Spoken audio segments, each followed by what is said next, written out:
Noakhali express 10 নম্বর ম্যাচটা হেরে গেছে রংপুর রাইডার্সের সাথে শুধুমাত্র জাকের আলী বাঙ্গির ফুতের কারণ। রংপুর রাইডার্সের 30 বলে দরকার হচ্ছে থেকে 52 রান।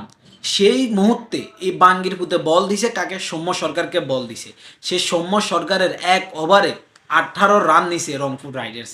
মানে যে ম্যাচ আমাদের হাতের মুঠোই ছিল সেই ম্যাচ রংপুর রাইডার্সের হাতে চলে গেছে। মানে কি কইতাম, এই বাঙ্গির ফুতের কেডা যে ক্যাপ্টেন্সি দিতে, হয়তো হায়দার আলী ইনজুরির কারণে উঠে গেছে এবং কি জাকের আলী অনেকটা দিছে ক্যাপ্টেন্সি। এই জাকের আলী অনেকটা কেডা যে দলের মধ্যে রাখছে আমি এটাই বুঝি না। হার্ডিডের ব্যাটসম্যান পাকিস্তানের মাঝ সাদাগাত আছে, ও বলার এমনকি ব্যাটসম্যান দোনোটা। এই বাঙ্গির ভিতরে বাদ দিয়ে যদি ওই মাঝে সাদাগাতরা দলে নিত তাহলে অন্তত এই অবস্থাটা হইতো না। এবং কি তহিদ হৃদয় 66 রানের একটা ক্যাচ মিস করে রানা, এই ক্যাচটাও যদি ধরতে পারতো ইজি জিতে ম্যাচ নোয়াখালী এক্সপ্রেস। এবং কি পুরো ম্যাচটা হাতছাড়া করে ফেলছে জাকের আলী অনেক বাঙ্গির ফুতে।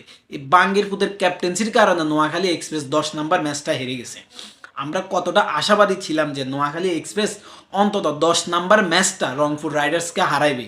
এবং কি হাসান ইসাকিলের যে রানটা করছে 174 রান, এই রানের রংপুর রাইডার্স জীবনও জিতত না। এই বাঙ্গির ফুতে রান দেওয়ার কারণে, ক্যাপ্টেন্সি করার কারণে রংপুর রাইডার্স জিতে গেছে। আমাদের কতটা আশা ছিল যে শেষ ম্যাচটা আমরা অন্তত জয় দিয়ে শেষ করব। শেষ ভালো যার সব ভালো তার, কিন্তু সেটা আর হলো না। হতাশা হতাশা হতাশা। বাঙ্গির ফুলারা পুরা নোয়াখালী এক্সপ্রেসটাকে খেয়া দিছে।